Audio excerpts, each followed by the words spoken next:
గౌరవనీయులైన ప్రధానోపాధ్యాయులు మరియు ఉపాధ్యాయులకు, ఆ పాఠశాలకు చేసిన అతిథులకు నా నమస్కారాలు.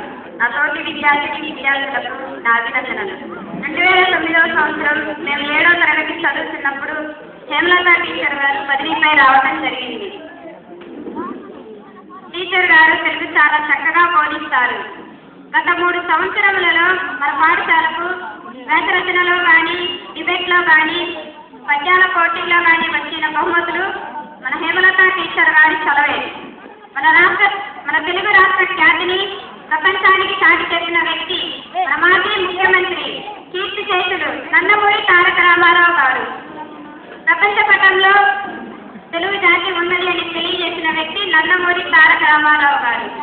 అలాగే మన రాష్ట్ర రాజధాని హైదరాబాద్లోని రవీంద్ర భారతిలో శ్రీ శారదా జిల్లా పరిషత్ హై స్కూల్ పేరు మారుమ్రోగినట్లు వినిపించి మనల్ని ఆనందంతో మైమరిపించిన ఘనత మన హేమలత టీచర్ గారిది.